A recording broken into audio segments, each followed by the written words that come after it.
In this example, we're asked to find values of C for which the system corresponding to this matrix right here has either a single solution, no solution, or infinitely many solutions. Now, the number of solutions depends on the locations of the pivots when the matrix is in row echelon form or reduced row echelon form. It doesn't actually matter. So I'm going to reduce this thing to row echelon form because we'll get that more quickly than going all the way to the reduced row echelon form. So the first thing that I would need to do, I'm looking for that stair-step pattern with the pivot. So I've got a pivot here, move down a stair-step. So this is going to be the pivot in column 2. And so I need to get zeros below the pivot position. So I need to make this entry right here a 0. So to do that, I would multiply row 2 by the opposite value, so negative C plus 1. Let me write this out down here. So negative C plus 1, whatever that value happens to be, times, oh boy, sorry about the handwriting here, times row 2, and we're going to add that to row 3. So negative C plus 1 times row 2. So I would have 0 times negative C plus 1, so that's still going to be 0. I would have 1 times negative C plus 1, so I'm going to just write that as negative C plus 1. I would have negative 1 times negative C plus 1, so the negative times the negative, I would end up with positive C plus 1. And then I'll have 3 times negative C plus 1, so I'll write that as negative 3 C plus 1 over here in the constant column.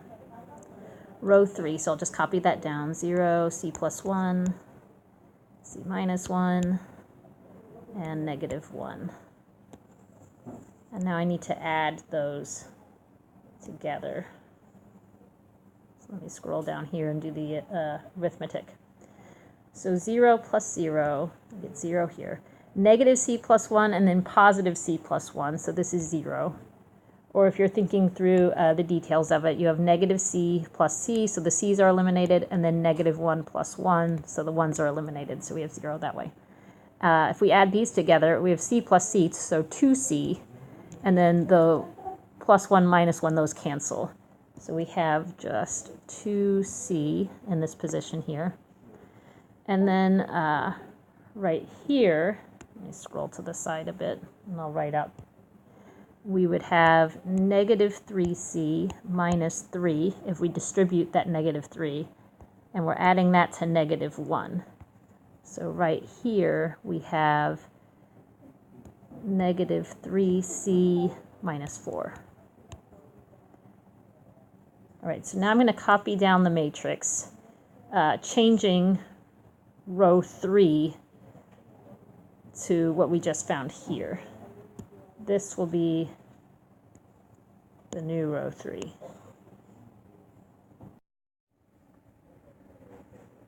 So I'll need to scroll this up again.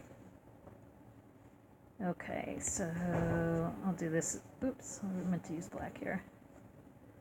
Do this as quickly as I can. So the first row is 1, 2, 5, 4. Row 2 is also unchanged, so that stays 0, 1, negative 1, 3.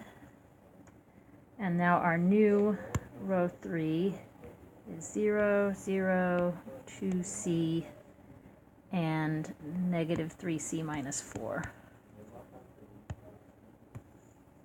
Now, we will have, let's see, part A asked for a single solution. You have a single solution when there is a pivot in every column.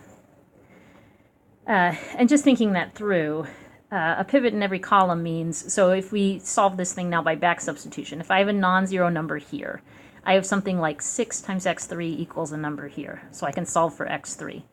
Even if it's 6x3 equals 0, that would just mean that x3 is 0. And then you would bring that up here and substitute it, so x2 minus x3, whatever we just found, equals 3, and that'll give us a unique solution for x2, and then you plug into the first row and you get your unique solution for x1. But so the key there, let me write this out. So with a single solution, is that we have a pivot here. So the key there would be that this is any non-zero number. We need 2c to not equal 0, which means we would need c to not equal 0. So as long as c is not 0, this thing has a unique solution.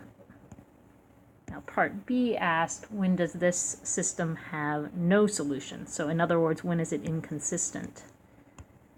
A system is inconsistent when you end up with a pivot in the constant row here, which to have a pivot in that position, what would need to happen is let me say it this way, we would need this to be the first non-zero entry in row 3. So we would need zeros all the way across until you get there. So first of all, we would need 2c to equal 0, which means we need c to equal 0. And further, we would need, let me say, and we would need negative 3c minus 4. We need this to be a pivot, so we need this to be non-zero. So, okay, we don't actually need to solve this, but we need c to not equal negative 4/3. Now, the reason I kind of paused there is, well, we already said we need c to equal 0. And if c equals 0, we could just plug in here. You're going to get negative 4. You're not going to get 0. So this condition is already satisfied by c equals 0. So this system has no solution when c equals 0. Notice that in that case, row 3 would be 0, 0, 0, negative 4. And so you'd have 0 equals negative 4, which is not possible. It gives us the inconsistent system. Okay, so lastly, C, find the values of C for which this has infinitely many solutions. So a system has infinitely many solutions if we end up with a free variable. So if we end up with one of these columns that does not have a pivot in it. So we would need, well, okay, and then you can't have a pivot over here because that's no solution. So essentially we need this to be a row of zeros.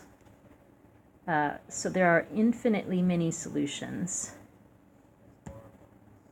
if 2c equals 0 and negative 3c minus 4 equals 0. That's the only way that this has infinitely many solutions, is if we have zeros across the board in row 3. Okay, but for that to happen, we would need c to equal 0, and we already solved this one time up above, c to equal negative 4/3. And that's not possible. We can't satisfy both of those conditions at once. So this is not possible. So for this system, there is no value of c for which this system has infinitely many solutions. And just to make that official, I'll write that here. So no such value of c, or not possible. Something along those lines would be a good response to question C.